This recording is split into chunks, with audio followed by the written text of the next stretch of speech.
¿Estás grabando? Estamos grabando. Bien. ¿Ustedes ven mi pantalla?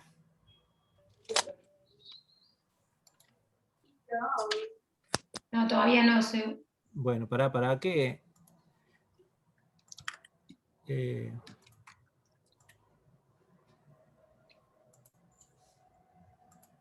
Ahí. Sí, ahí sí. Bárbaro. Bien. Hoy vamos a empezar y terminar el tema de espectroscopía de resonancia magnética nuclear de carbono 13.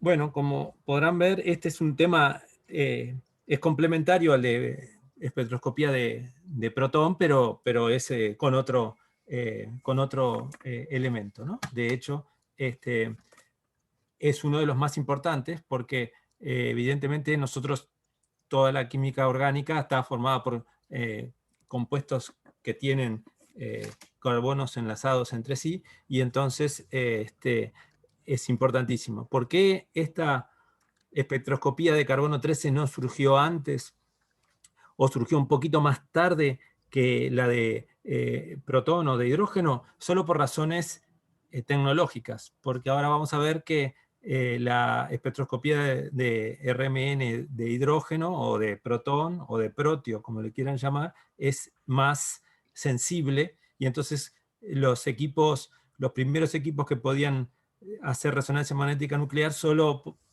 podían encontrar a protones y no tenían la sensibilidad suficiente para carbono 13. Entonces, bueno, vamos a empezar con el tema. La bibliografía específica es cualquiera de las que temas de resonancia magnética nuclear, porque normalmente los textos traen de hidrógeno, de carbono 13 y de otros núcleos, ¿no? O sea, está en cualquier libro. Esta es la que normalmente estamos usando, la introducción a la espectroscopía de Pavía, Lapman y Chris. Y aquí este segundo es solo un artículo que está disponible, ustedes lo ponen en internet y lo bajan, del Journal de Chemical Education, que está escrito por Ben Schauder, que es un investigador, que en el 87 publicó un método que es breve, rápido y simple y general para estimar el carbono, los desplazamientos de carbono 13 a partir de los desplazamientos de protón que uno tiene. Y él, como se llama Ben Schauder, le puso BS al método, ¿no? Por sus iniciales. Bueno, igual, si quieren lo pueden leer, vamos a verlo muy rápidamente, es muy simple, pero ahora como hay muchas tablas para sacar los desplazamientos químicos, en general no es muy usado. Pero quería mencionarlo, lo vamos a ver un poquito en alguna de las transparencias posteriores. Cualquier duda, por favor, pregunten, ¿sí? Bien, entonces, vamos a ver como una especie de comparación con la resonancia magnética nuclear de protón que conocemos. El fundamento es exactamente el mismo, ¿no? O sea, son los dos fenómenos de resonancia magnética nuclear con distintos núcleos. Uno es el de protón, de hecho es el protio, y el otro es el de carbono 13. Como habíamos visto en la primera clase que les dio Daniela, que era el repaso de Orgánica 104, las primeras transparencias son idénticas. Son qué requisitos tenemos para que exista resonancia magnética nuclear de un dado nucleido. Que tenga el spin nuclear no nulo, o sea, el I distinto de 0, siendo el I el número cuántico de spin nuclear, y para que exista esa resonancia tiene que haber un campo magnético aplicado a la muestra que tiene ese núcleo, ¿no? Un campo magnético externo B.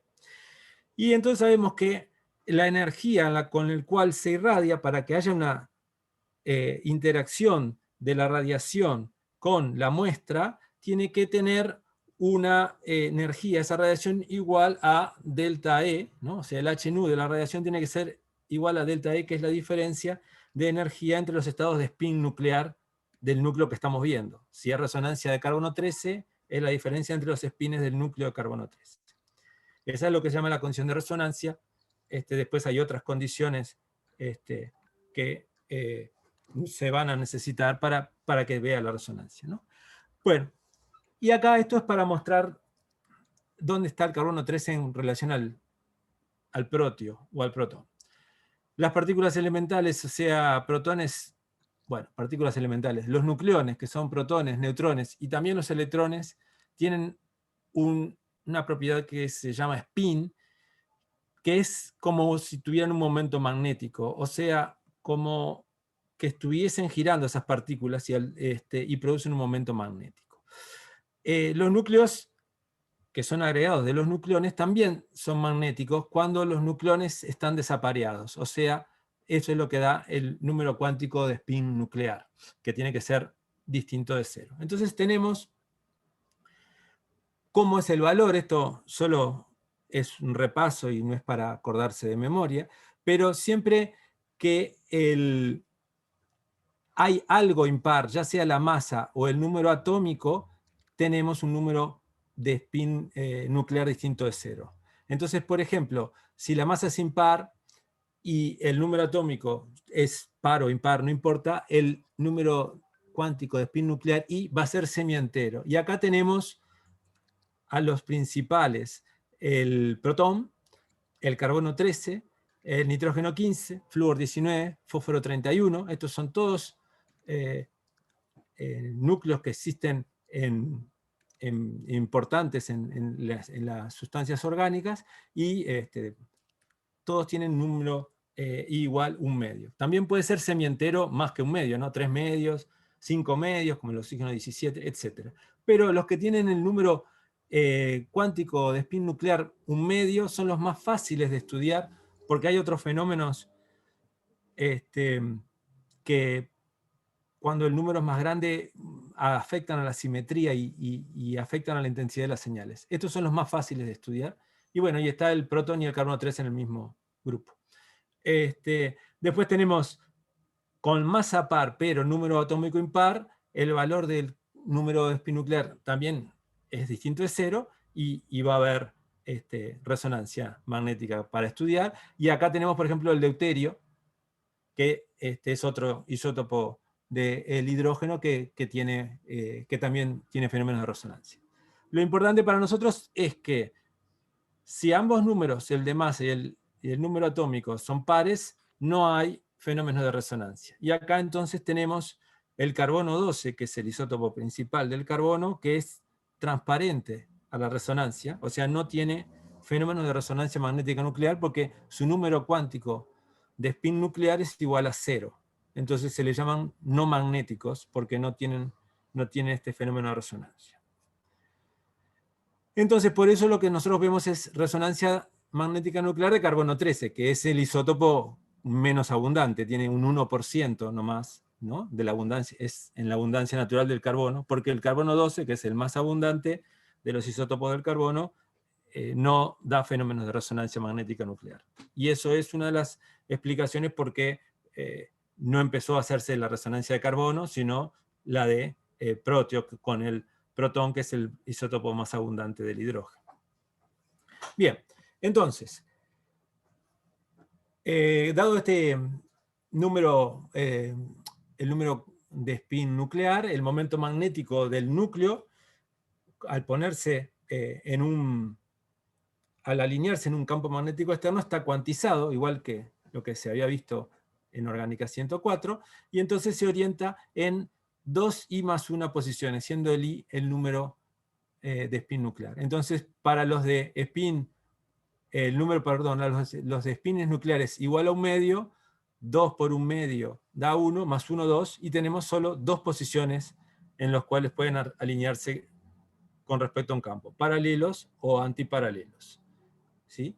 Y esa orientación tiene una cierta energía que va a depender de la cantidad de energía del campo magnético externo, o sea, cuanto más energía tiene el campo magnético externo, más grande va a ser la separación entre las dos posiciones de spin, más 1 medio y menos 1 medio, y también depende de la naturaleza de cada núcleo. Es distinta la separación para protón que para carbono 13, que para nitrógeno 15, porque hay una propiedad del núcleo, que es la constante giromagnética, gamma, que tiene un valor y que es distinto para cada núcleo. Eso está puesto acá.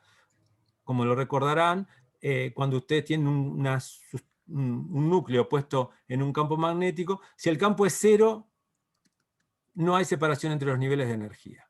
¿Tá? O sea, sin campo no hay separación entre los estados de spin 1 medio y menos 1 medio.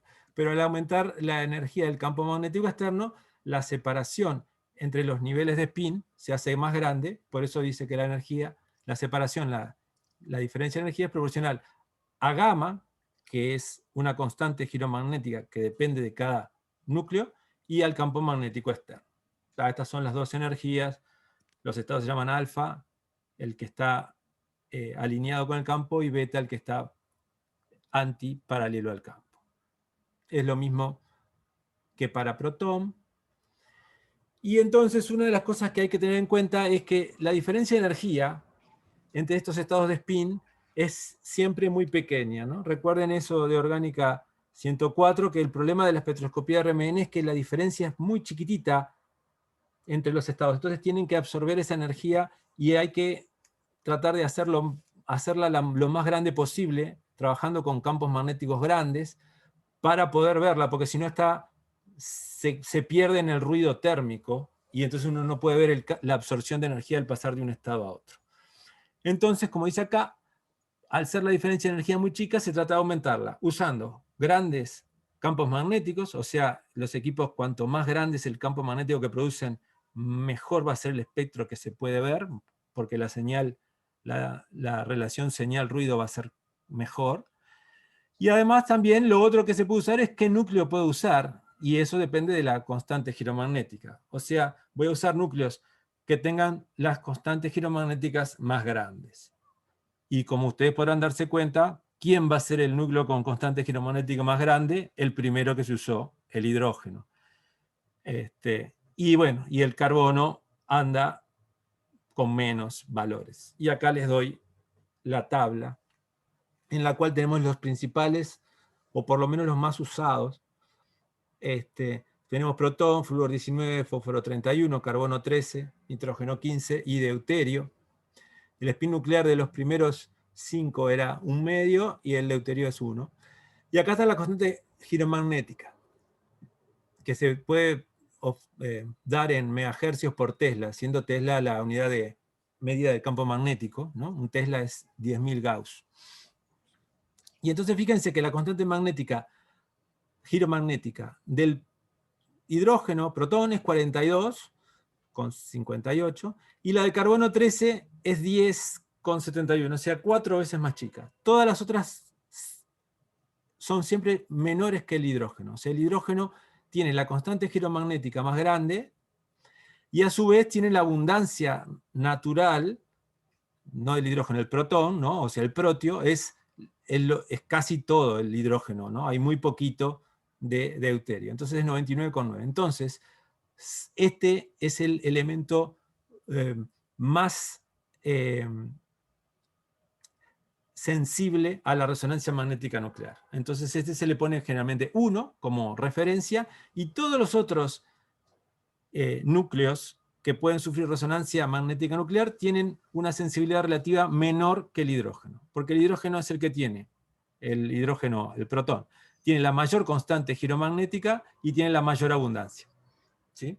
Entonces fíjense, si este es 1, el flúor, que es otro de los que también se usa, no por su abundancia, sino porque es casi tan sensible como el protón, también se usa. Pero vamos disminuyendo bastante rápidamente, y fíjense que el carbono 13 es 10.000 veces, casi 10.000 veces, unas 7.000 veces menos sensible que el hidrógeno, que el protón. Por eso no fue desarrollado al principio, porque los equipos no lograban llegar a la sensibilidad suficiente para verlo, ¿no?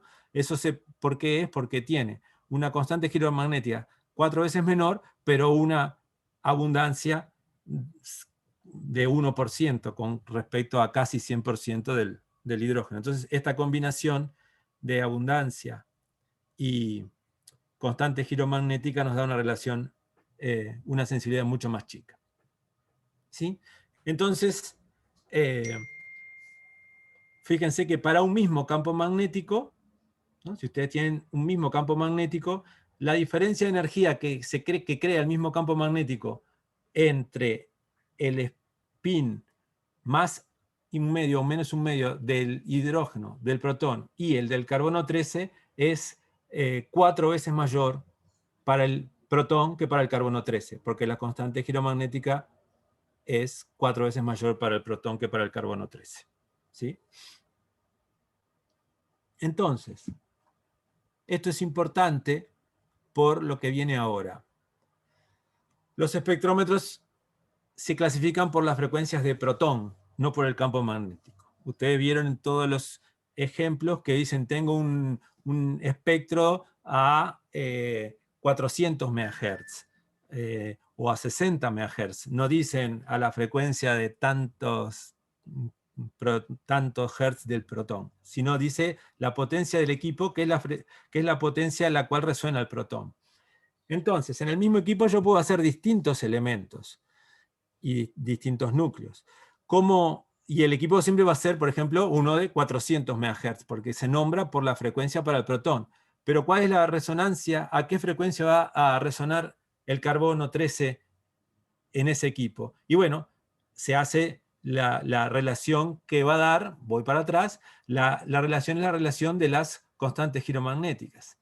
Y entonces, si es a 400 MHz la resonancia para el protón, la relación para el carbono 13 surge de la resonancia para el protón por la razón, o sea, la relación entre las constantes giromagnéticas del carbono 13 y la del protón. Entonces son 1071, 42, 58, es justo un cuarto, ¿no? Es 4 veces más grande el protón. Por lo tanto, en el equipo de 400 MHz, donde los protones resuenan a 400 MHz, los carbono 13 van a resonar a 400 por un cuarto, o sea, 100 MHz. Entonces el equipo de 400 MHz para protón es un equipo de 100 MHz para carbono 13. ¿Sí? Es el mismo equipo. Lo que pasa es que cada núcleo resuena a distintas frecuencias. ¿Sí? Bien. Entonces, y esta relación se mantiene siempre, porque la relación entre los núcleos está solo dado por las propiedades físicas del núcleo, o sea, por su constante giromagnética. Entonces, siempre que un equipo resuene, yo qué sé, en 60, por ejemplo, MHz para un protón, para carbono 13 va a ser 60 dividido 4, o sea, 15 MHz para carbono 13. ¿Sí? Bien. Entonces, repasando, el fundamento teórico es el mismo que para la resonancia magnética nuclear de protón. Pero hay que recordar que el carbono 12 es inactivo magnéticamente. Entonces, nosotros no vamos a ver carbono 12, sino que vamos a ver carbono 13, ¿no? Y dada la baja abundancia natural del isótopo carbono 13, es probable que en las moléculas pequeñas no se encuentre más de uno de estos isótopos. Y eso es importante, porque, fíjense, voy a ver si puedo escribir. Sí. No, vamos a poner así. Yo tengo el etano, ¿no? O no, mejor, no quiero el etano. Ahí va, el cloroetano. Si yo les digo cómo va a salir un protón, ustedes dicen en la resonancia de protón voy a tener un metileno y un metilo, y bueno, y lo voy a ver como un grupo etilo, ¿no? Voy a dar un triplete y un cuarteto, todo bien. Pero esto es porque en cada molécula yo tengo los átomos de hidrógeno que son activos, ¿no? Los protios son activos en la resonancia. Pero en el carbono, yo puede ser que ¿cuántos carbonos 13 tengo no tengo dos moléculas con dos carbonos 13. Tengo dos moléculas con dos carbonos, en los cuales hay un 99% de carbono 12 y solo un 1% de carbono 13. Entonces, es muy probable que yo tenga una molécula que tiene un carbono 13 acá y el otro no, y tenga otras moléculas en el cual haya carbono 13 en el CH2, en el metileno, y en el otro no, y puede haber una cantidad de moléculas en las cuales no haya ningún carbono 13. Y entonces no voy a ver, esta molécula no me va a dar señal de resonancia. Esta me va a dar una señal de este carbono, esta me va a dar una señal de este carbono, y va a haber muy poquititas moléculas en las cuales haya dos carbonos 13, ¿no? Porque la probabilidad de que haya dos carbonos 13 en la misma molécula con dos carbonos es la probabilidad compuesta, que es la suma, la multiplicación de las dos probabilidades. Entonces, 1% por 1% da 1 cada 10.000. Entonces, una de cada 10.000 moléculas tiene solo dos carbonos que se pueden acoplar entre sí. ¿Tá? En las otras moléculas aparece un solo carbono. Entonces, en el espectro de carbono 13 que nosotros vemos, va a estar formado el espectro por las resonancias de los carbonos 13 de muchas moléculas, que aportan individualmente cada molécula no más generalmente de un átomo de carbono 13.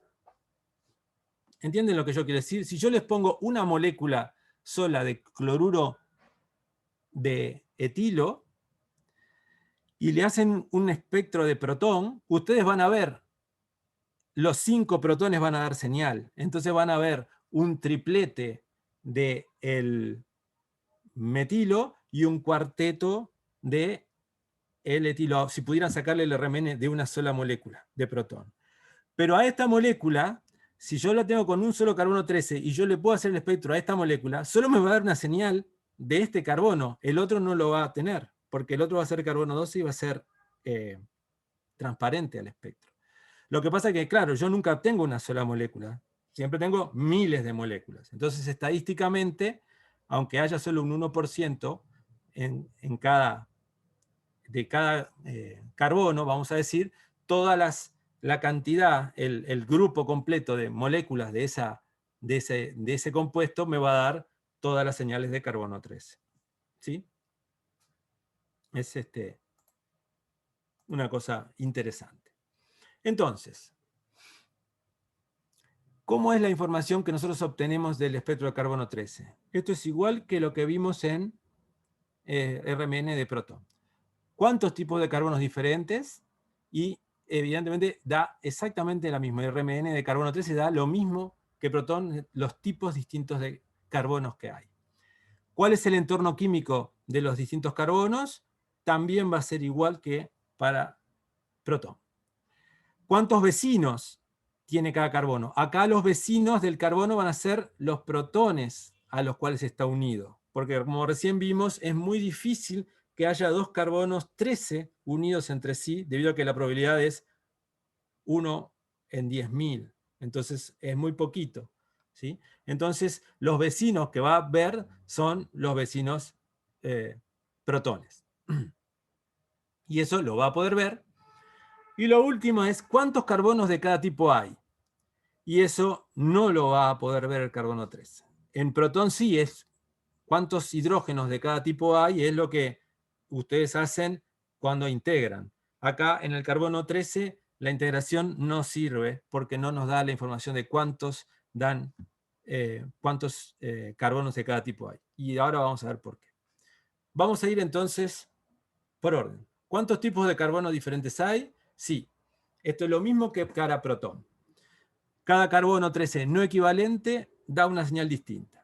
Y el número de señales distintas es el número de carbonos distintos.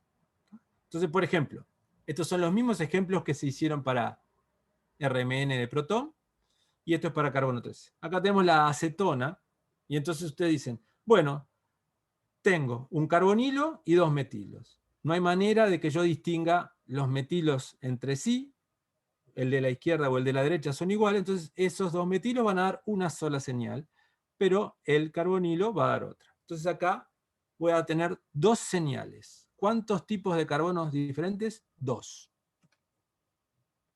Cualquier duda, por favor, pregunten, ¿sí? Acá tenemos el ciclopentano.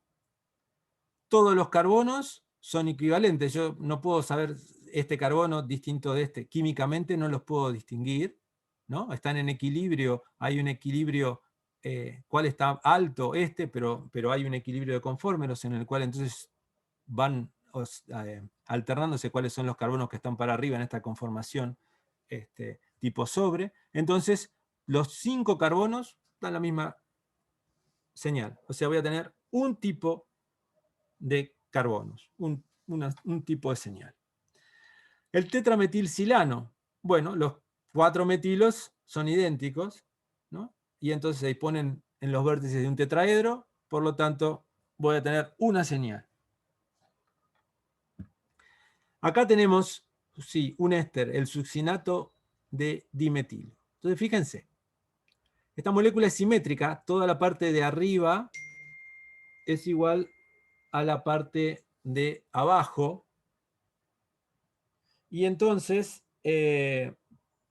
tenemos un metoxilo que es igual al de abajo, pero es distinto a todos los otros. Entonces acá tenemos uno, acá tenemos un metileno y otro metileno, ellos dos son iguales porque son alfa a un carbonilo cada uno, pero es distinto al metoxilo.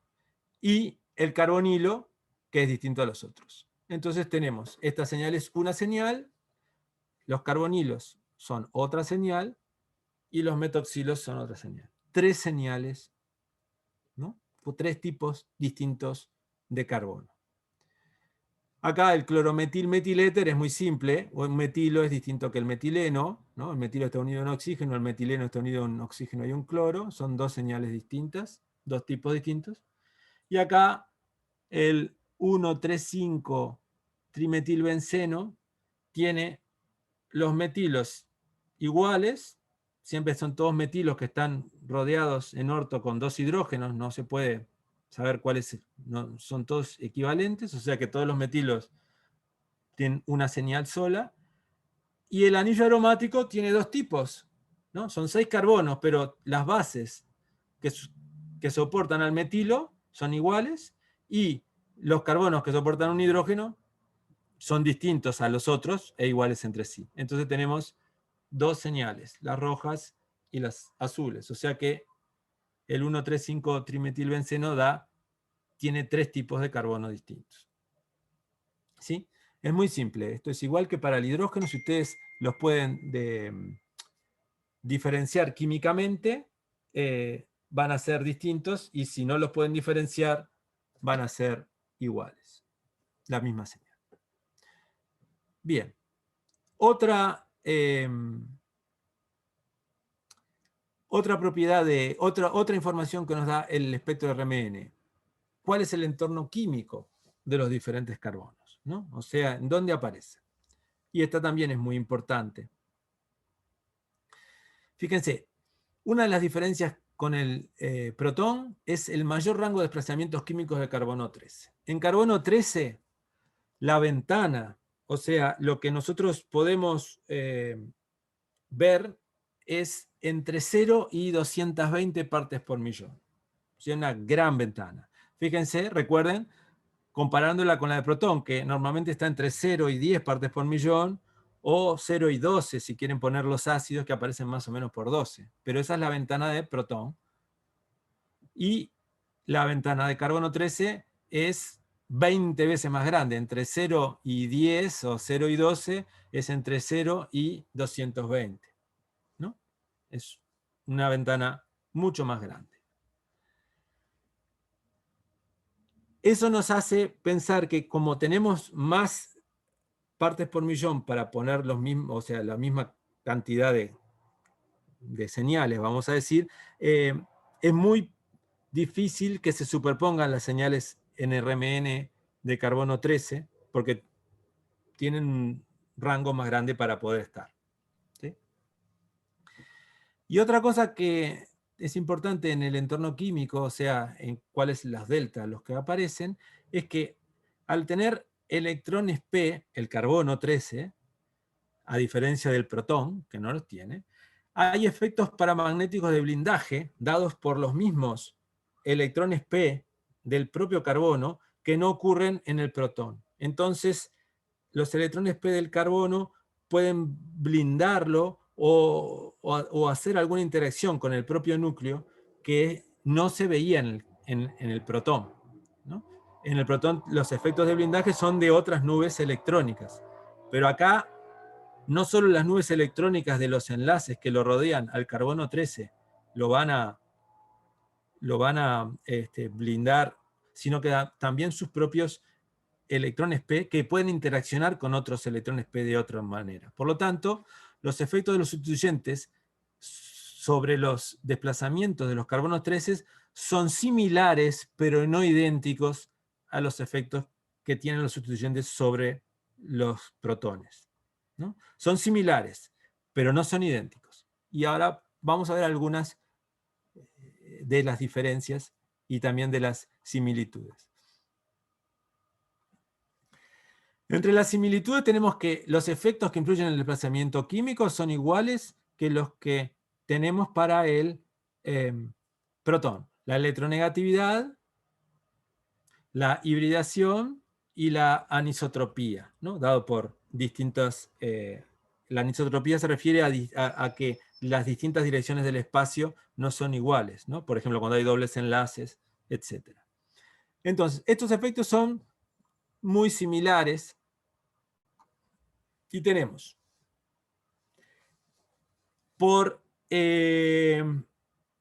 vamos a ver, por ejemplo, acá tenemos la hibridación. Como siempre, el carbono sp3 tiene los menores desplazamientos, igual que en protón, cuando era un protón unido a carbono sp3, aparecía entre, yo qué sé, 0 y 2, a carbono sp2 aparecía entre un alqueno entre más o menos 5 y 7, ¿no? Y aromáticos. Acá es similar. Los carbonos sp3 están menos blindados, están entre 0 y más o menos 50, 70, por ahí. Los carbonos sp2 están más desblindados y entonces aparecen entre 100 y hasta 220, o sea, un gran rango. Y bueno, dentro de eso, y los carbonos sp, los triples enlaces, aparecen otra vez en el medio, tienen un efecto similar a lo que se veía con los hidrógenos unidos a carbono sp, tienen un efecto de blindaje producido por su hibridación. Entonces están, en lugar de estar a la izquierda de los sp2, están entre los sp3 y los sp2. Están por ahí, cerca de 80, más o menos, por ahí. También dependen entonces cada carbono de con quién está unido. Si está unido carbono sp3 a carbono, o sea, son los menos desblindados, entre 0 y 50, y si están unidos a átomos electronegativos, se empiezan a correr. Entonces tenemos carbonos unidos a oxígenos, nitrógenos o halógenos, cloro, bromo, yodo, pueden llegar hasta 80, más o menos. Y también puede tener un blindaje, o sea, pueden no irse mucho, igual que los carbonos sp3 carbono. ¿No? Acá tenemos los triples enlaces, entre 65 y 90.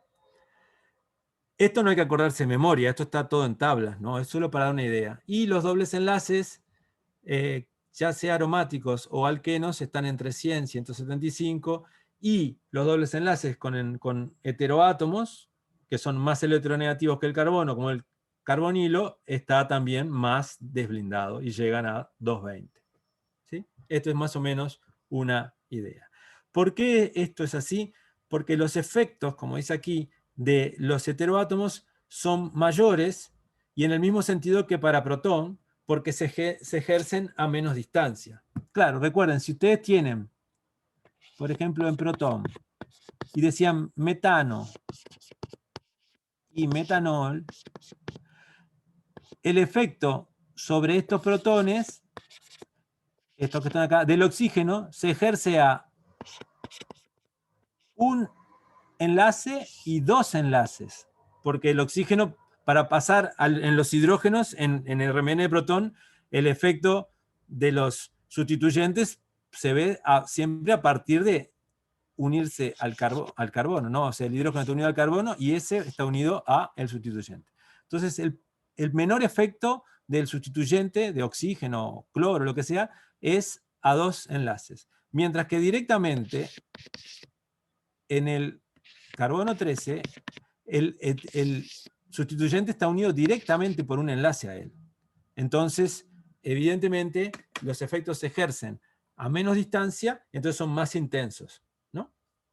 Por eso producen efectos con un rango mayor, porque pueden tener una mayor intensidad y pueden dar entonces una ventana mayor de desplazamiento. Entonces, esta es una tabla un poco más, fíjense, la anterior era más general, acá discrimina un poco más entre metilos, metilenos, carbonos cuaternarios, carbonos metínicos, ¿no? Siempre los más blindados son los que están más rodeados de hidrógeno, vamos a decir, y después empiezan cuando están con otros átomos más electronegativos, incluyendo un propio carbono, se empiezan a desblindar más. Con oxígeno pueden desblindarse bastante, con cloro también, con bromo también. Con yodo es menos, ahora vamos a ver. Triple enlaces, otra vez ya los vimos igual, y aromáticos y alquenos, y los carbonilos que estaban acá, entre 155 y 220, se pueden separar entre los derivados de ácidos, ésteres, amidas, anhídridos, y los aldehídos y cetonas, que son los más desblindados, entre 185 y 220. ¿No? Pero esto para tener una idea general, la idea buena es esta, básicamente, ¿no? Los carbonos Sp3, menos de 100, carbonos Sp2, más de 100, carbonilos en cualquier tipo, sea derivados de ácidos o carbonilos, aldehídos y cetonas, de 150 al final, ¿sí? Y bueno, y los derivados con oxígenos o con halógenos están más o menos hasta 80 pueden llegar, ¿no? Eso es más o menos lo que uno tiene. Siguiendo con el entorno químico de los distintos carbonos. Como habíamos visto que la ventana del protón es de 0 a 10 o 12, y la ventana del carbono 13 es más o menos de 0 a 220, que es unas 20 veces más grande, una regla más o menos mnemotécnica, o una regla, que es la regla del 20 que dice que el desplazamiento de un carbono 13 va a ser más o menos 20 veces el desplazamiento del hidrógeno que lo soporta, o al que él soporta. Eso más o menos. Es una regla que está buena, pero tiene excepciones. Esto es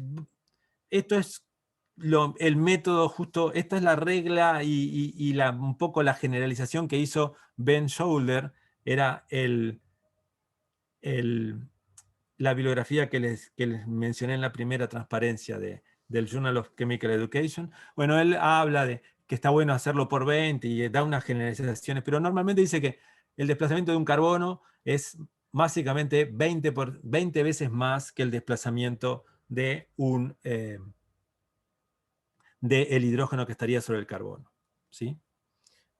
Por ejemplo, fíjense acá, ¿a cuánto aparecen los hidrógenos aromáticos? En torno a 7. 7, bárbaro. 7 por 20 son 140 más o menos. Entonces ven que los aromáticos justo están entre 110 y 175. Andan ahí, ¿no? Un aldehído, acuérdense que el aldehído 9,9, ¿no? Es casi, está bien. Entonces un aldehído es 9,9. Casi 10 por 20 da 200. Es donde aparecen los aldehídos y las cetonas, ¿no? O sea, más o menos andan en esos rangos. Los CH3 andan cerca de 1, y bueno, los hidrógenos, los CH3, los carbonos del CH3 están entre 8 y 30. o sea, también 20 veces, ¿no? O sea, es más o menos lo que uno más o menos tiene que calcular. 20 veces más la señal de carbono 13 que la señal del hidrógeno que está soportando al carbono 13. Esto eran todas similaridades, pero ¿cuáles son las que no se cumplen? La aditividad. La aditividad no se cumple para átomos pesados, porque los átomos pesados aportan un efecto de blindaje importante porque sus electrones P interrelacionan de una manera difícil de ver con los electrones P del propio carbono 13 y otros electrones que pueden tener, ¿no? Pero encima de los P, entonces lo blindan. Y entonces fíjense, cloruro de metilo aparece a 24 de delta. Diclorometano aditivo, ¿no? Sube unas 30 veces, 30 ppm más, 54. Triclorometano o cloroformo, acá sube 20 partes por millón más, 20 y pico, cloroformo. Y tetracloruro de carbono, también unas 20 veces más. Acá hay un efecto aditivo que está bien. Pero con bromo, fíjense que es bromuro de metilo, 10, está bien. Dibromometano, 22, bárbaro, duplica. Tribromometano, 12. O sea, ni siquiera sube, disminuye con respecto a 2 bromos, porque blinda el átomo pesado. Y esto es increíble en tetrabromuro de carbono, es negativo, o sea, cambia, se blinda a menos 29, fíjense. Y con el yodo es un comportamiento similar, pero aún más importante todavía. El tetraioduro de carbono, CI4, aparece a menos 290, o sea, totalmente blindado, ¿no? O sea que esto es porque no hay aditividad en los átomos pesados, ¿sí? Esto es lo que lo hace, estas son las diferencias con protón, porque en protón esto siempre va aumentando, ¿no? Porque el efecto es aditivo. En carbono 13 no es efecto aditivo para átomos pesados. Y cuando hay muchos, ¿no? Siempre vieron que para pasar de 1 a 2 siempre se cumple que sí que hay una cierta aditividad. O sea, cuando hay oxígenos se cumple la aditividad. O sea, cuando un carbono tiene un oxígeno tiene un cierto blindaje, cuando tiene 2 oxígenos está más desblindado y cuando tiene 3 oxígenos está más desblindado. ¿Sí? Sería similar a lo del cloro.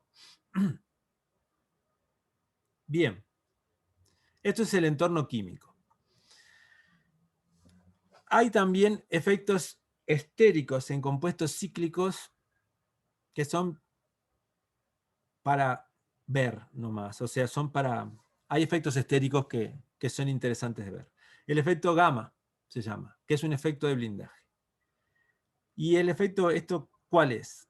Cuando hay un grupo cualquiera próximo a el carbono 13 o a los hidrógenos que lo soportan, fíjense, por ejemplo, el efecto se ve en compuestos cíclicos, ¿no? Porque los compuestos acíclicos se pueden disponer minimizando los efectos estéricos, ¿no? Entonces no se verían. Pero, por ejemplo, en una conformación silla, tenemos.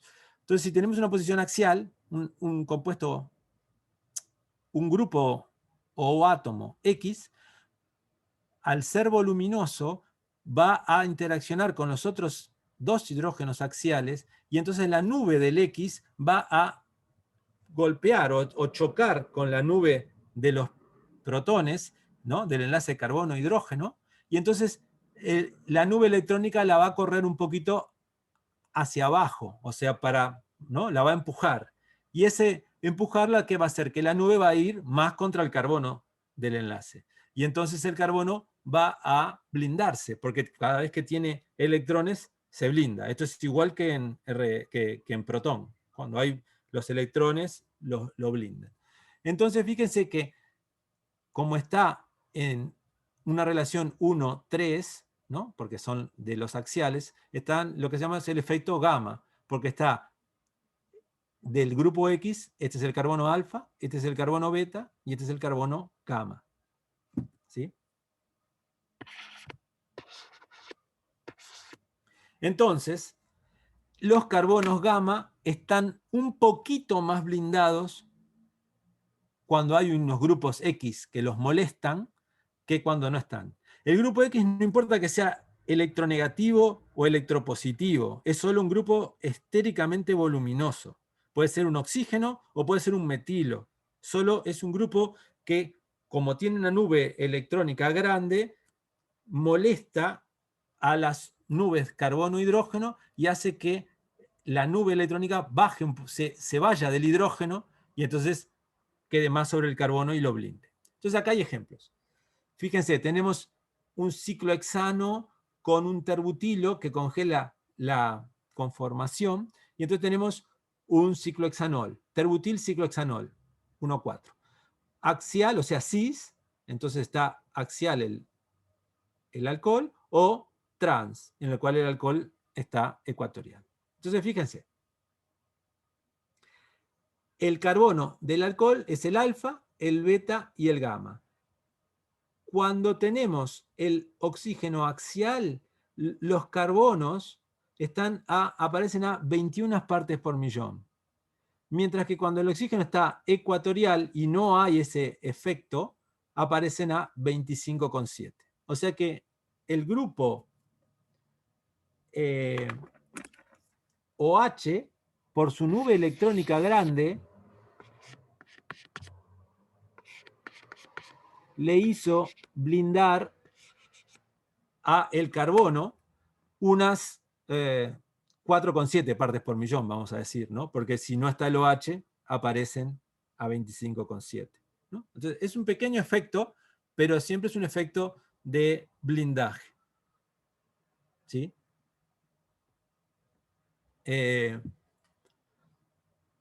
Vamos a ver este otro. Acá tenemos el del compuesto bicíclico. Entonces tenemos un compuesto bicíclico que siempre es muy rígido y tenemos un metilo que acá está en una posición exo y acá tenemos un metilo en la posición endo. Entonces fíjense, el metilo en la posición exo a estos hidrógenos no los molesta, entonces estos carbonos no sufren ningún efecto del metilo y aparecen a 29,0. Pero cuando el metilo está endo, molesta estéricamente el metilo a estos hidrógenos y entonces hace blindar al carbono que está en alfa, beta, gamma, ¿no? Al carbono en gamma, y en lugar de aparecer en 29, aparecen en 22,4. ¿Sí? Entonces es un pequeño blindaje, unas 6,4 partes por millón, pero lo blinda. Y también se puede ver el efecto en este otro carbono. Acá, en este carbono, fíjense que está el metilo blindando, porque sería alfa, beta, gamma. Está el metilo molestándolo, entonces aparece en 35. Y cuando el metilo no lo molesta, aparece más desblindado en 38,7. ¿Sí? O sea, es un efecto pequeño, pero medible, y se llama efecto gamma porque se ejerce por grupos que están a 3 carbonos, ¿no? O sea, alfa, beta, gamma. ¿Sí? No importa que sea electronegativo el grupo, como el OH, o puede ser un metilo. Siempre es por un problema estérico. Bien. Esto era para dar las cosas, los efectos que hay que tener en cuenta en los desplazamientos químicos. Y ya después usamos tablas de desplazamientos químicos. Son muy buenas las tablas de carbono 13 porque el carbono 13 es más... el carbono 13 no tiene tantos efectos de conformación como el RMN de protón, porque es más del propio esqueleto, ¿no? El esqueleto carbonado, el carbono 13, mientras que el hidrógeno los protones están más en la periferia del esqueleto carbonado, entonces sufren una cantidad de interacciones que son más difíciles de, podríamos decir, sistematizar, ¿no? Hay efectos de que la conformación que afectan mucho a los protones y realmente no afectan tanto al esqueleto carbonado.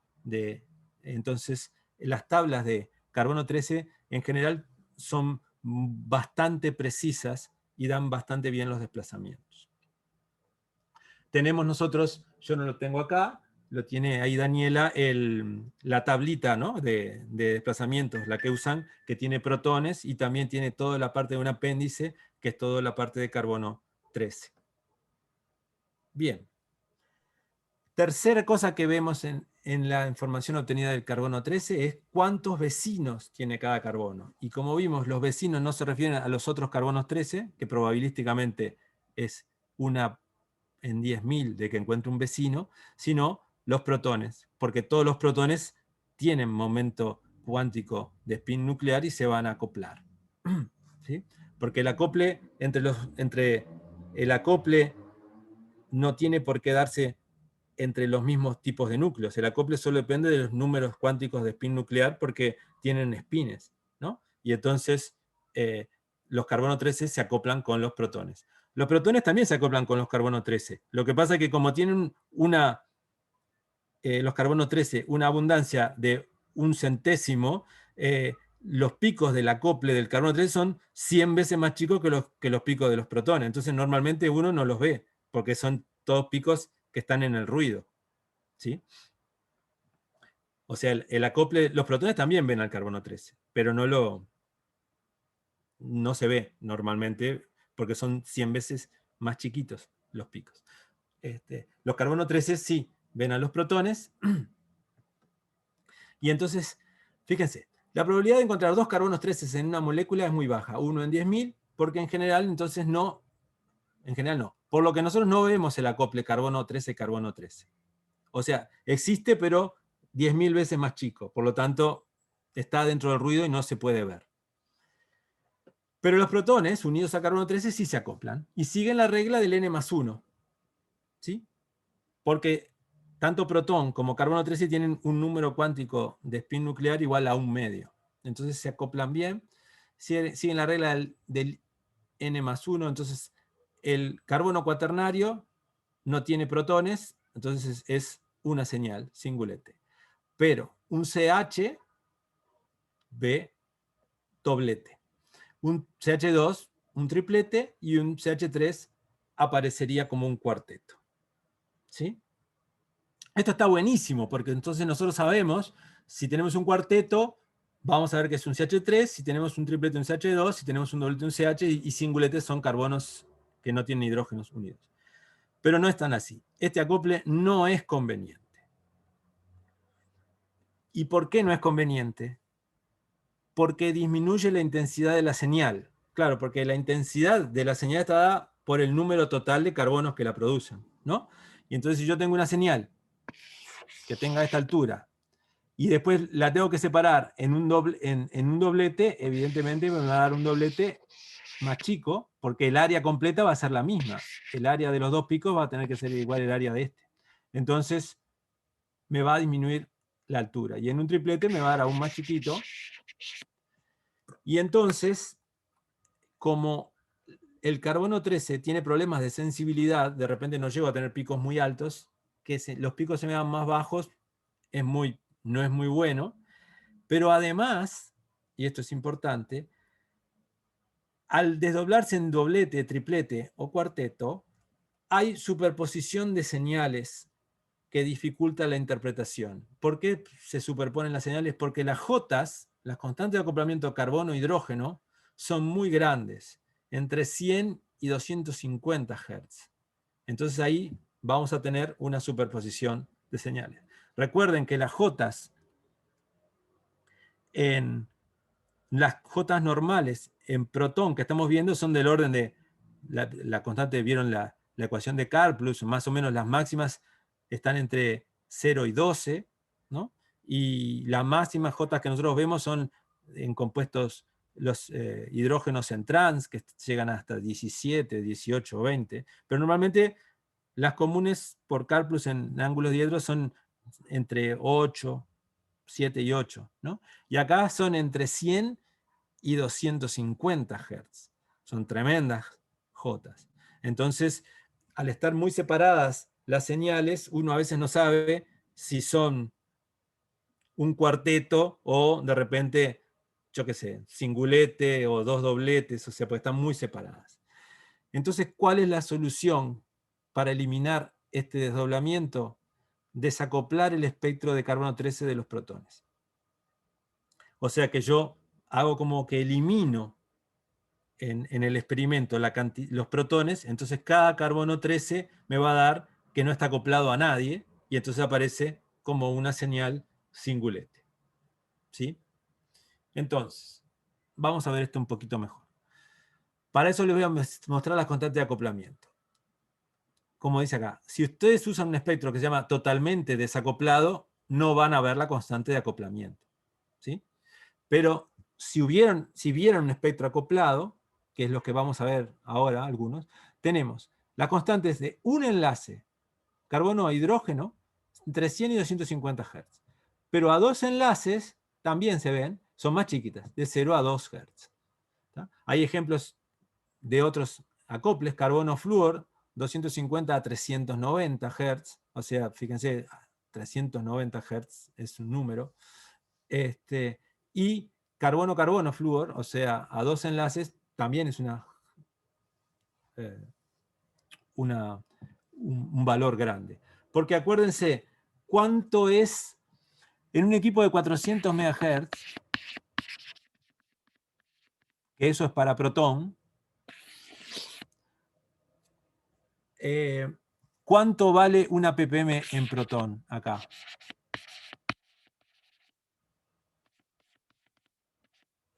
En un equipo de 400 MHz, una ppm, ¿cuántos hertz son?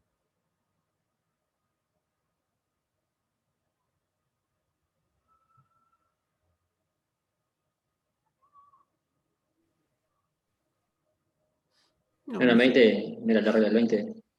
no es la relación, no, estoy hablando solo en protón.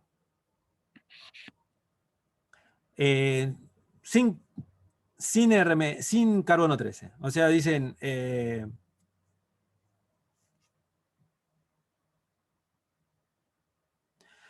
normalmente vieron que las partes por millón, como se definen las ppm, son partes por millón. Entonces, un equipo que tiene 400 millones, una parte por millón son 400.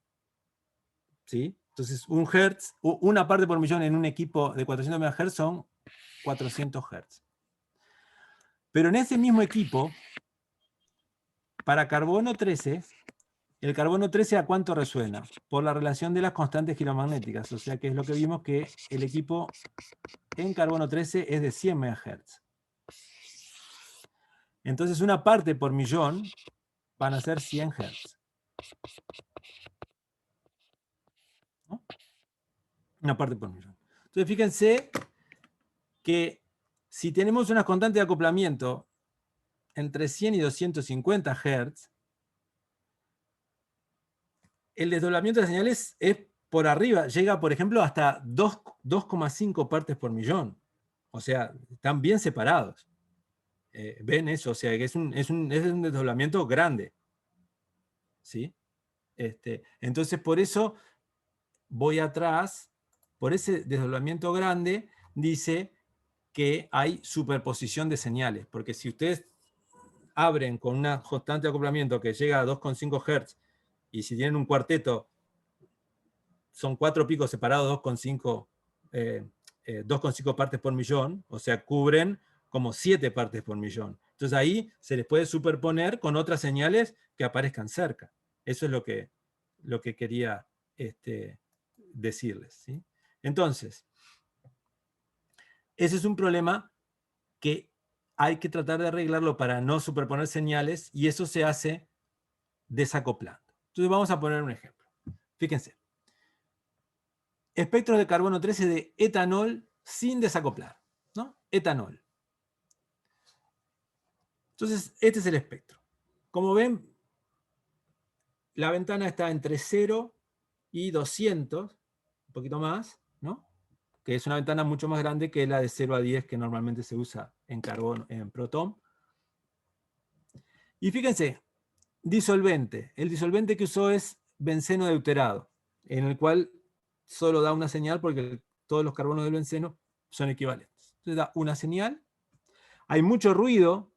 Vieron que la señal tiene mucho ruido. Aquí, todo mucho ruido. ¿Por qué? Porque tiene mucho menor sensibilidad el carbono. Entonces, el ruido es bastante importante. Hay que poner mucha muestra para poder bajar el nivel de ruido. O hacer muchos barridos simultáneos. Acá solo se hicieron 16 barridos. Pero no importa. Lo que quiero ver es, fíjense, acá tengo un cuarteto y un triplete. Evidentemente, el cuarteto, si ustedes vieran la regla del n+1, el cuarteto equivale a un n igual 3. O sea que el cuarteto está dado por un carbón unido a 3 protones, y el triplete es por un carbono unido a 2 protones. ¿Sí? Ese es el cuarteto y el triplete. Perfecto.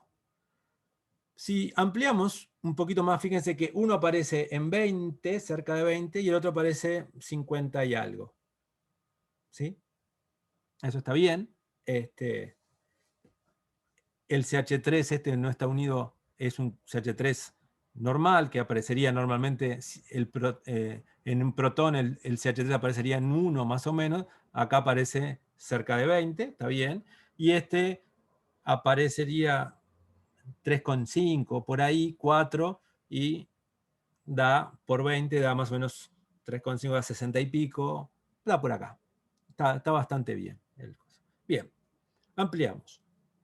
Y se ve el cuarteto cerca de, no en 20, vieron 19, y el otro en triplete en 57. Está, ahí está bien. Pero si ustedes amplían un poco más, fíjense, la señal que está en 57, acá está, 57,5, el triplete, voy para atrás, el triplete realmente pasó a ser un triplete de cuartetos. ¿No? Ven que acá está mucho más ampliada la señal, está entre 54,5, que está acá, a 60,5. ¿No? O sea, los tres, este tripletito, 55, 57 y 59, más o menos las ppm, pasó a ser acá 55, 57, 59, pero están formados por cuartetos. ¿A qué se debe eso? A el acople, voy para atrás, a dos enlaces, que es mucho más chico, en lugar de 100, 250 Hz, 0,2 Hz, pero que también se ve. Y entonces, el triplete, que es este CH2 con carbono 13, que está unido a dos hidrógenos a un enlace, y da un triplete, está unido también a tres hidrógenos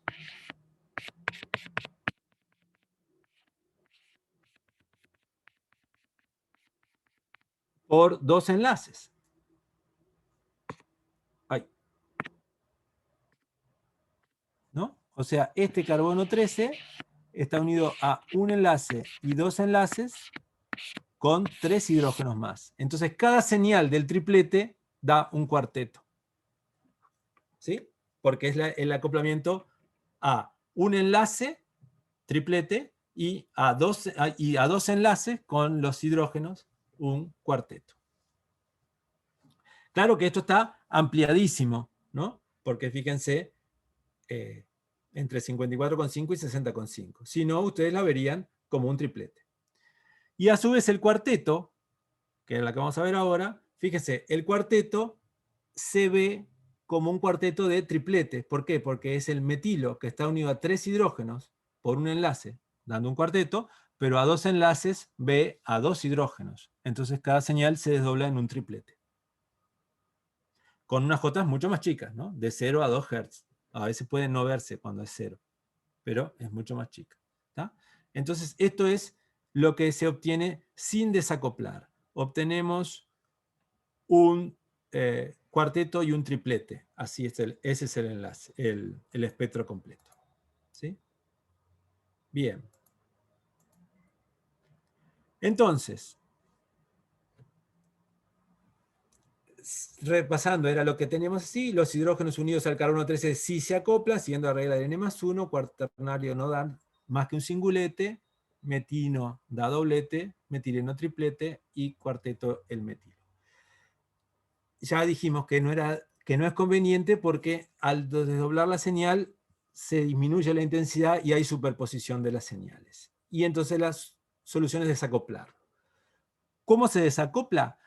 Se irradia a la muestra con dos tipos de frecuencias. Una que permite obtener el espectro de carbono 13, igual que se irradia para obtener el espectro de protón, y otra que es un pulso que irradia toda en la zona donde resuenan los protones, que son zonas distintas, ¿no? Los protones resuenan a 400 en un equipo de 400, y en ese mismo equipo los carbonos 13 resuenan a 100 MHz. Entonces ustedes pueden tirar dos frecuencias distintas sin problema.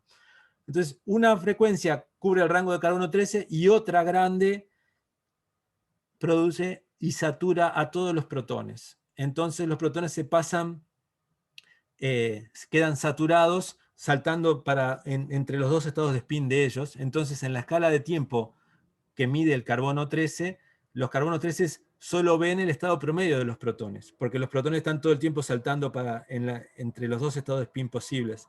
Entonces, ve solo un estado, el carbono 13, y no se acopla. Entonces, la información sobre el número de vecinos se pierde, pero tenemos que cada carbono da una buena señal y solo una señal, como si no tuviera vecinos. ¿Tá? De todas maneras, la información sobre los vecinos se puede obtener a partir de experimentos especiales, que son APT, DEP, etcétera, que después lo van a ver algunos. Pero eso es lo que hacemos. Nosotros en los carbonos 13 normales que vemos siempre están desacoplados de los protones. O sea, no vemos cuántos vecinos protones tienen porque aparece una señal por carbono. ¿Tá? Acá dice cómo es el experimento del DEPT, que permite distinguir señales producidas por metilos, metilenos y metinos. Y entonces los carbonos cuaternarios no aparecen, pero ustedes hacen un carbono completo donde aparecen todos y después miran cuándo son los metilos, metilenos y metinos. Esto se puede hacer, pero no es para lo que vamos a mirar acá. Entonces, lo que vamos a hacer es siempre usar espectros de carbono desacoplados para tener las señales separadas, o sea, un carbono da una señal y no está desdoblado por sus vecinos. ¿Tá? Y la última parte de información que da el espectro de carbono 13 es cuántos protones de cada tipo hay.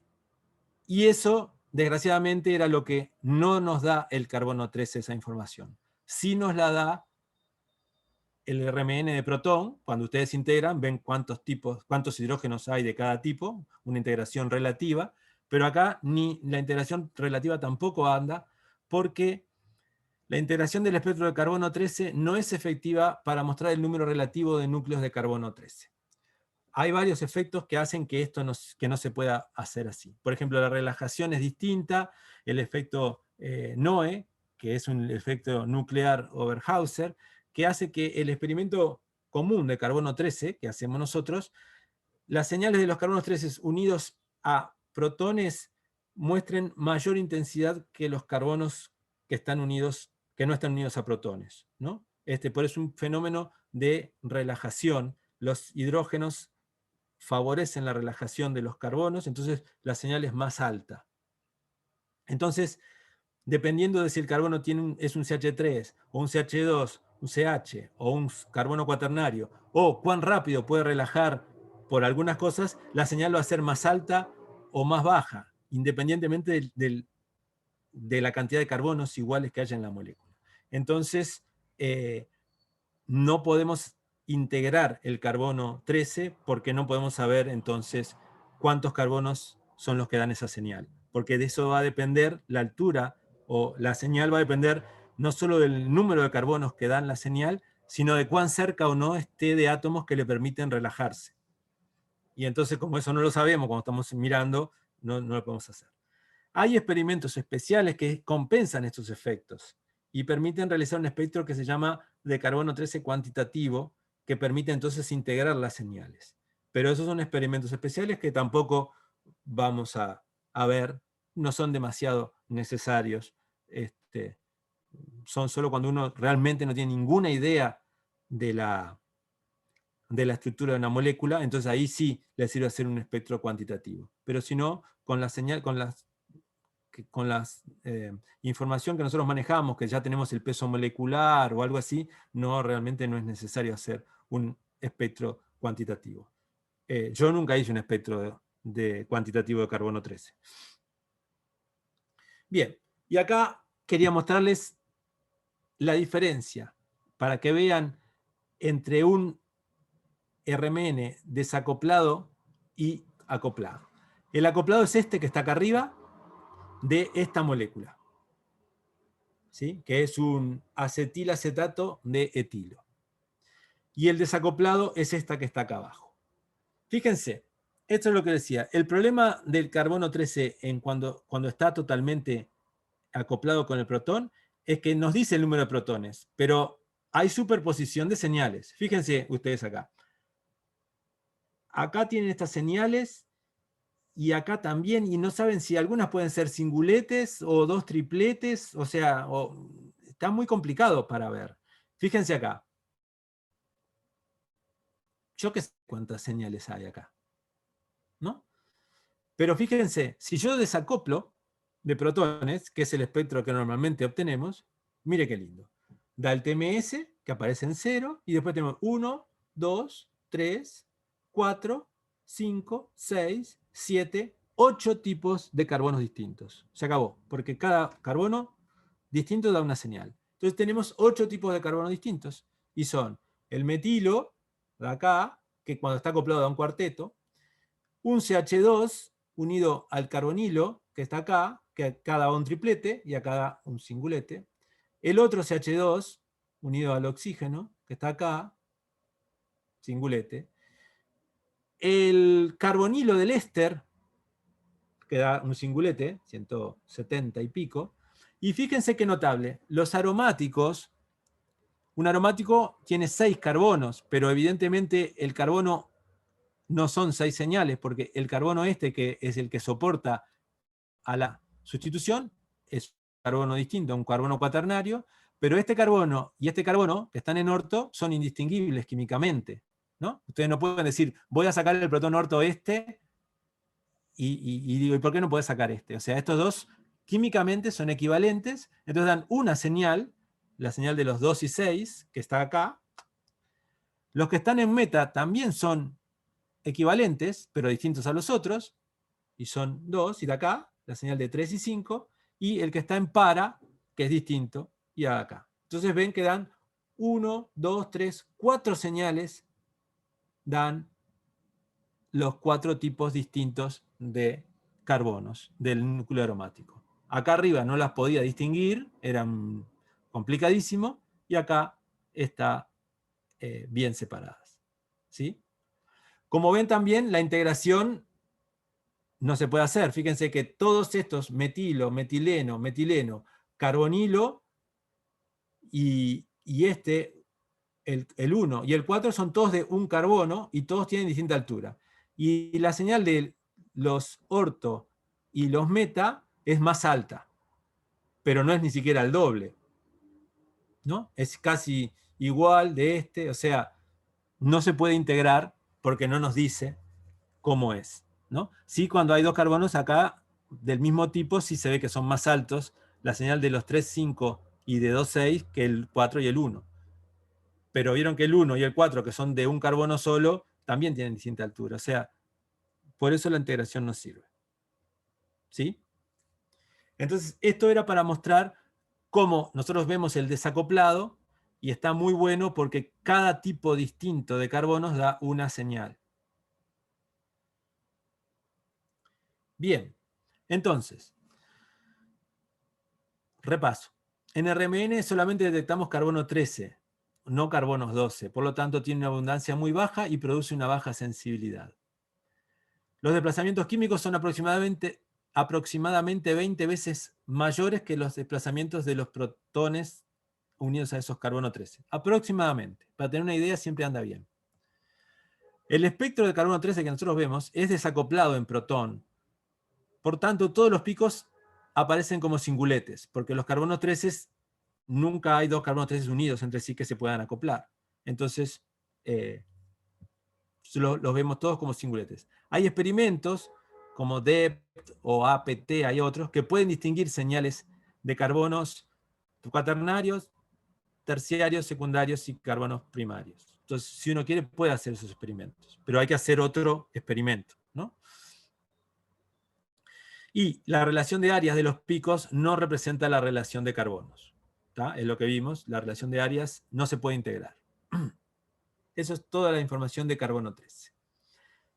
Y entonces, en estos minutos que nos quedan, vamos a hacer algunos ejemplos. ¿Sí? Fíjense, acá tenemos 1, 2, 3, 4, 5, 6. El hexano. Se hace el espectro totalmente desacoplado, aparece el tetrametilsilano en 0, y fíjense, aparecen 3 piquitos, que son los 3 tipos de carbono que hay. Los metilos, que son equivalentes, los metilenos unidos al metilo, y los metilenos que están en la posición 3, porque ya el 4 es el 3 del otro lado. Entonces tenemos solo 3 tipos, los A, los B y los C. ¿Sí? Los A son los más cercanos, o sea, los más blindados. Después tenemos los C, que están los más desblindados, y los B, que no sé por qué, están en el medio, no salió la flecha. ¿Está? Esos serían los 3 tipos de de carbonos 13 que hay, y todos figuran más o menos, fíjense, cerca de una parte por millón, una parte y media serían los hidrógenos que están con ellos, y están más o menos ahí entre cerca de 20 y 40. ¿No? O sea, 14, 22, 32, más o menos. Pero se distinguen muy bien los 3 tipos de carbonos 13 que hay. Ahora tenemos que es el hexanol. En lugar del hexano es el hexanol. Entonces, la presencia de un grupo polar hace que se rompa la simetría. Y entonces, en lugar de tener en el hexano solo 3 tipos de carbonos 13, acá tenemos todos. Son distintos, porque es distinto el CH2 unido al oxígeno que el metileno contiguo, que el otro, que el otro, que el otro y que el otro. Aun cuando en hidrógeno podríamos tener un bosque acá, darlos todos medio juntos, en carbono 13 no, porque la ventana es más grande y se pueden separar. Entonces fíjense que tenemos el 0 y tenemos 1, 2, 3, 4, 5, 6. Corresponden exactamente a los 6 carbonos. Está muy bueno, y si ven, voy para atrás, en el hexano todos aparecían entre 14 y 32, y acá está entre 14, que sería entonces el mismo, el F, ahí, y más o menos 32, o sea, entre 14 y 32 aparecen todos, menos el que está unido a el oxígeno, que el oxígeno lo desblinda y entonces lo pasa a 62 más o menos. ¿Sí? Entonces tenemos 1, 2, 3, 4, 5, 6, que son estos, y la asignación es el A, está acá, luego viene el B, tendría que tener el C, pero salta el C acá, está un poco más corrido, ahora vamos a ver por qué, y luego siguen D, E y F.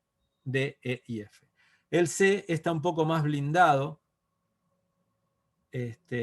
porque tendría que estar pegadito al B, pero está más blindado por un efecto que no lo vamos a ver, que también es un efecto gamma, que está, fíjense que el C con respecto al OH está en alfa, beta y gamma. Y ese efecto también tiene un pequeño efecto que no es solo estérico en las cadenas acíclicas. Pero no le den importancia. Solo quería mostrarles acá que tenemos los 6 átomos de carbono aparecen en distintos valores de partes por millón, ¿no? Se pueden ver los 6 carbonos. Es muy difícil que aparezcan los carbonos superpuestos cuando son no equivalentes. Cuando son equivalentes sí aparecen en una señal sola, como vimos en el aromático. Pero cuando no son equivalentes, cuando son distintos químicamente, normalmente no se superponen. Bien. Y acá tenemos el oxalato de alilo. Entonces, fíjense, tenemos molécula simétrica, los de arriba son los de abajo, son iguales que los de abajo. Tenemos el CH2 terminal, el vinilo terminal, ¿no? Con el C, que serían una señal, 2 señales, el CH2 unido al oxígeno, otra señal, y el carbonilo. Entonces tenemos A, B, C y D. 4 señales, perfectamente distinguibles, singuletes todos porque es el espectro desacoplado.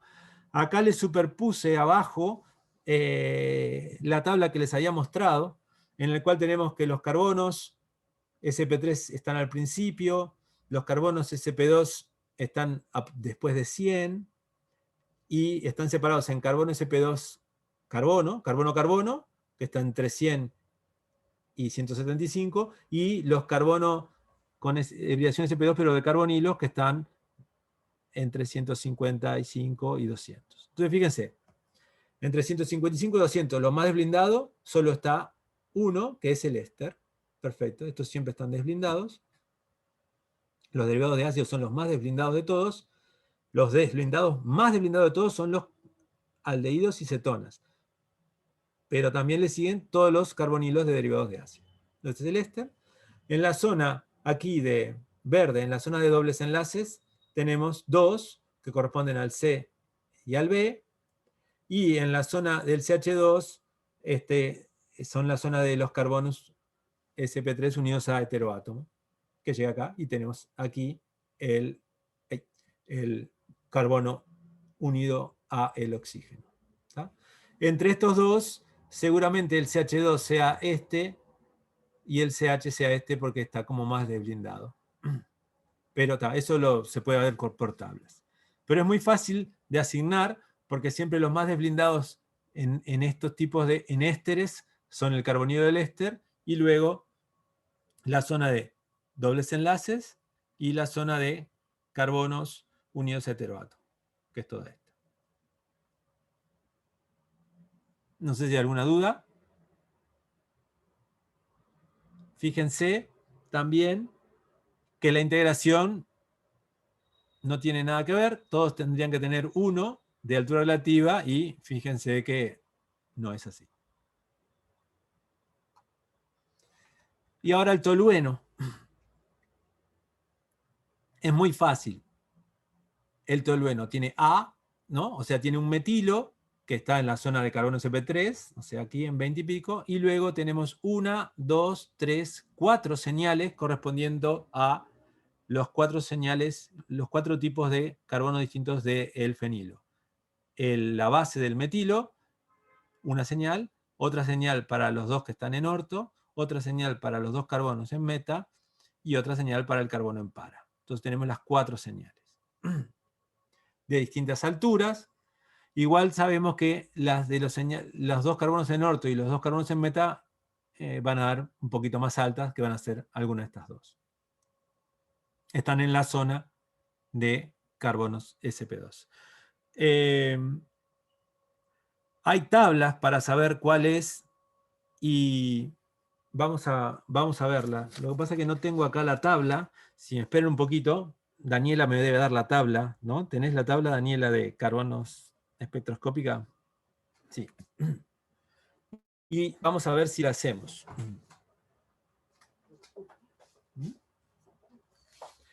En la tabla, la tabla espectroscópica esta, tenemos todo el anexo, en toda la parte del anexo, tiene toda la parte que dice espectroscopía de carbono 13, ¿no? Y entonces tiene esa tabla bueno,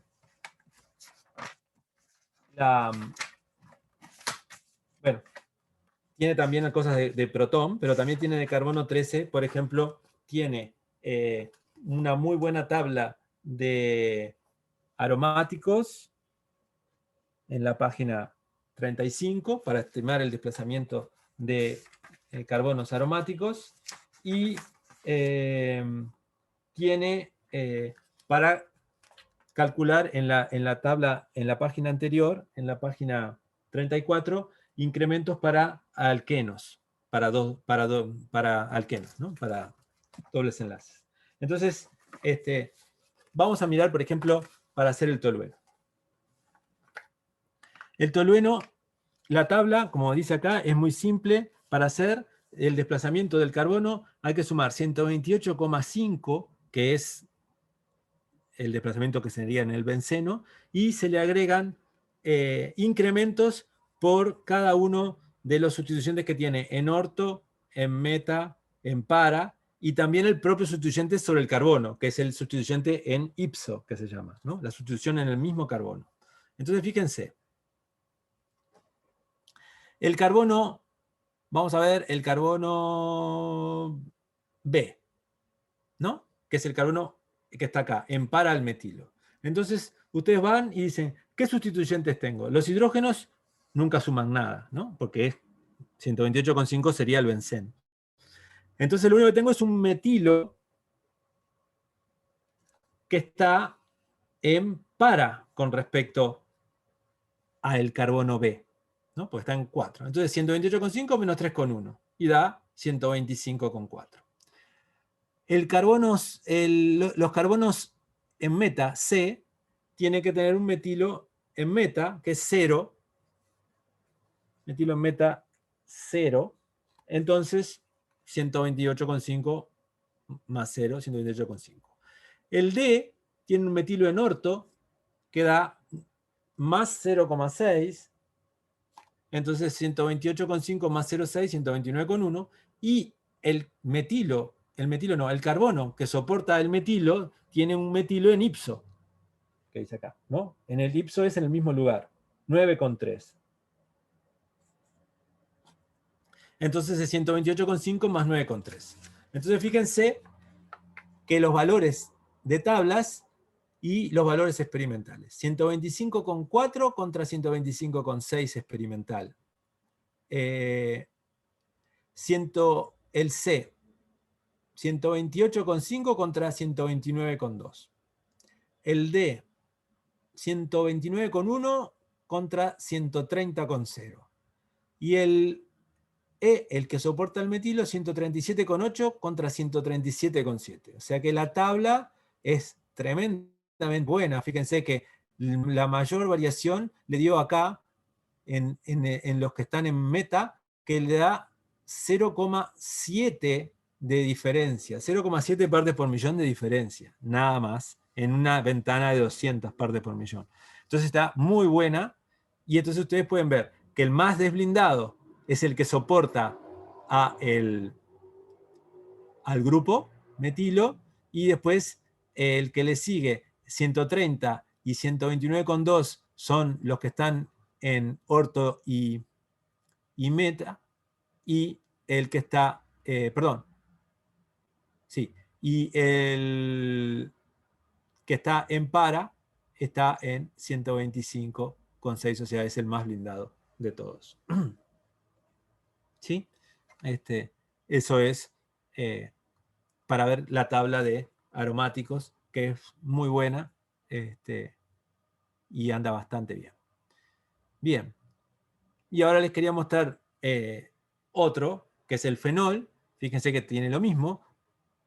El ipso, que soporta al alcohol, los dos orto, los dos meta y el para. 4 señales, y acá están bien. Fíjense que están bastante más separadas, porque tengo la misma tabla, ¿no? Y acá están todas las señales, están entre 125 y 137, y acá cuando tiene un grupo dador o un grupo aceptor, o sea, un grupo que les diferencia la distribución electrónica en el anillo, pasan de mucho más separados, fíjense, de 114 a 150 y pico, ¿no? El OH les da electrones al anillo, porque sabemos que el OH activa el anillo dándole electrones, entonces realmente lo blinda a los carbonos A, C y B, pero el que está pegado a él, pobre, lo desblinda porque le saca, ¿no? Y entonces sería el D. Pero vamos a ver la tabla. Fíjense, los protones A, que son en orto, página 35, se me perdió el OH, 12 acá. El OH en orto es 12,6, negativo, entonces 128,5 menos 12,6, 115. El B, que es en para, el OH en para es menos 7,6, 120,9. El meta, el OH el carbono que tiene el OH meta dice más 1,6, 130,1, y el carbono que soporta al OH es en ipso 26,9 positivo, entonces 155. Entonces fíjense que los valores experimentales son 115,9 a 115,6, 120,9 a 121,1, 130,1, 129,8 y 155,4 a 155. Tremenda. Fíjense que el que más se separa es 0,2 aquí y 0,3 partes por millón, 0,4 partes por millón en el último. 0,4, o sea, muy bueno. El más desblindado es el D, porque está sobre el oxígeno que le saca, que lo desblinda porque le saca electrones, mientras que el resto del anillo lo blinda. Bueno, menos a C que lo desblinda un poquitito, 1,6, pero el resto está blindado. ¿Sí? Entonces, se ven muy bien los cuatro tipos de carbonos que hay. Y por último,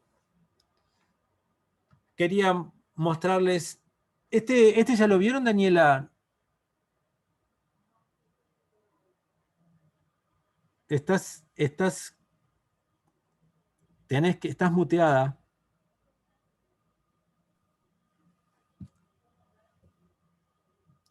Estás muteada. Perdón. No terminamos de mirar el protón. Ah, ¿Querés podemos mirarlo igual o mirar el ejercicio 1? Como te parezca a ti. es que no tengo más no, que este no es el solo ejercicio. No, este es el ejercicio 3. pero es solo para mostrarlo, así que no Dale, haría dale, problema, dale. ¿no? Sí. Fíjense en este compuesto. El espectro de carbono es este que está acá, extremadamente simple. Después lo van a ver el protón, que no es tan simple, y le saca más información, pero el carbono es muy bueno en información porque les dice cuántos tipos de carbonos tienen. Fíjense que acá hay 1, 2, 3, 4, 5, y si ven acá, vieron que está, bueno, acá hay uno metido adentro, voy a ver si, acá está la ampliación de esta señal, que tiene un triplete y tiene dos señales acá. Entonces acá hay dos señales. Entonces tenemos 1, 2, 3, 4, 5, 6, 7 carbonos distintos, que son los 7 carbonos que hay acá. 6 del anillo y 1 del grupo protector, el grupo metileno. Entonces, fácilmente se puede sacar el número de carbonos. Fíjense, menos de 80, tenemos 1, 2, 3, 4, son carbonos que están con hibridación sp3, unidos a heteroátomos seguramente, porque están por arriba de 60. Un carbono en esta zona, que es justo en promedio, está ahí en cienes del corte, más o menos está ahí, que este está unido a 2 heteroátomos por lo menos, porque no se decide a estar en la zona de un heteroátomo. Déjame ver, voy para atrás. La zona de un heteroátomo más o menos llegaba hasta acá. Así que, y la zona de carbonos sp2 empieza en 100, o sea que en 95 es una zona que es que hay más de un heteroátomo, o sea que sería el que está unido a más de un heteroátomo, y 2 en la zona de carbonos sp3, perdón, de carbonos sp2, o sea alquenos, que son justo el A y el F. Entonces, un análisis rápido nos permite más o menos ubicar cada uno de los carbonos. Después hay que ver cuál es cuál, ¿no? Pero rápido tenemos los carbonos con hibridación sp2, o sea que están de alquenos, los carbonos con hibridación sp3 pero pegados a heteroátomo, que hay 4, serían los B, C, D y E, y uno que es el que está unido a 2 heteroátomos, ¿no? Con hibridación sp3, que sería el G. Eso era más o menos todo lo que quería mostrar, nomás de este carbono 13. No se asusten con el carbono 13, porque lo que hay que saber es el número de carbonos y de qué tipo son. Después uno puede ir a tablas y ponerse más preciso en lo que está buscando. Si está unido a un oxígeno, si está unido a un nitrógeno. El oxígeno es más electronegativo que el nitrógeno, entonces los oxígenos van a estar más a la izquierda y los nitrógenos más a la derecha. Pues son las mismas consideraciones que uno hace con el protón, pero el carbono lo que tiene es que es un pico, un tipo de carbonos, y entonces es bastante bueno para identificar, ¿sí? Otra cosa que les quería mostrar que está acá, fíjense que esta señal, que está ampliada acá, nos da 3 picos que están en rojo, 77,3, 77,0 y 76,68. Y esos picos son un triplete del disolvente, que es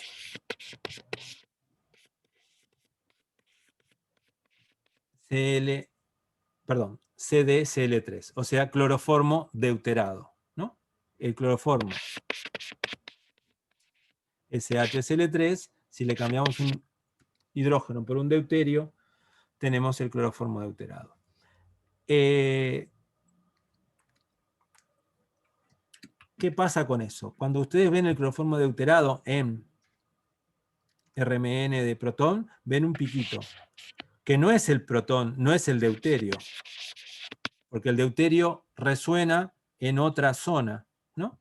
El deuterio es así, resuena en otra zona del espectro. Lo que ustedes ven es el CHCl3 residual, que quiere decir que ustedes le compran cloroformo deuterado y tienen 0,1% que no se logró deuterar de cloroformo con protón, y este es el que ustedes ven.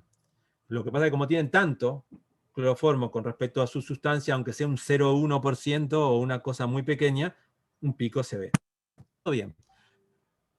Pero ¿por qué veo yo en el carbono 13 esta señal? ¿No? Esta señal.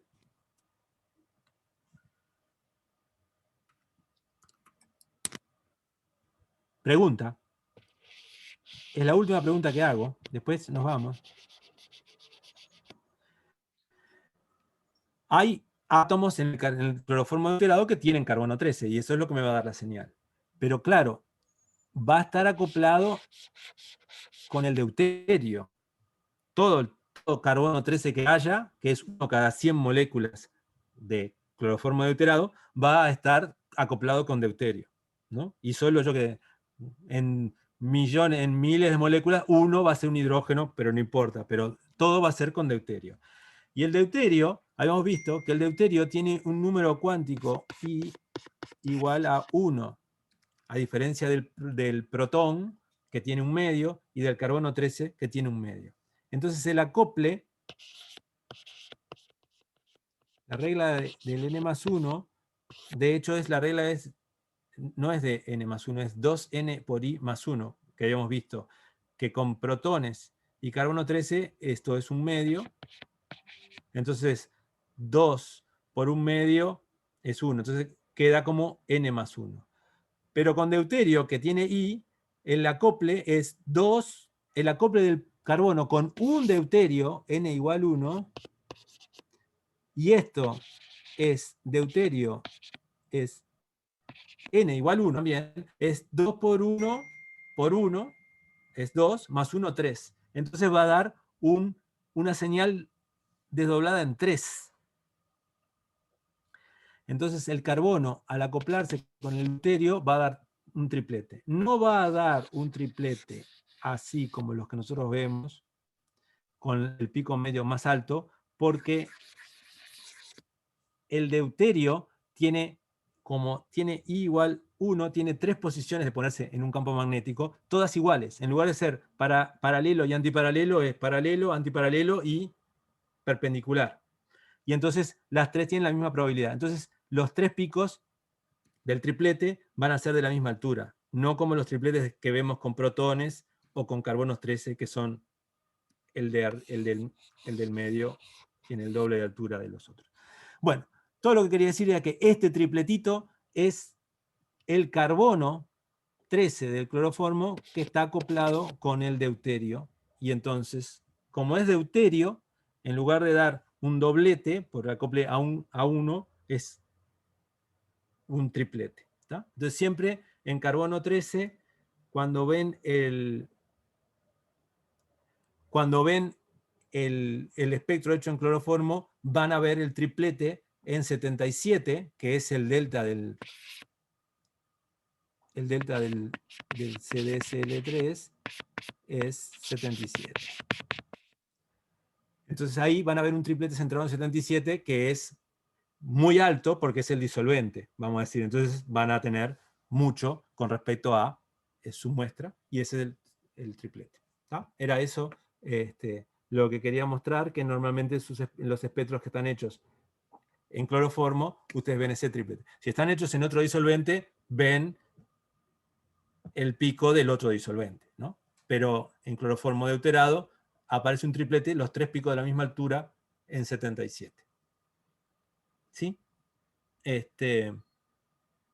Bueno, y eso era todo lo que les quería mostrar. Acá está cómo están hechos, ¿no? O sea, A, F, B, C, D son muy parecidos, están ahí, y G, que tiene un carbono unido a 2 oxígenos, es el que está más corrido.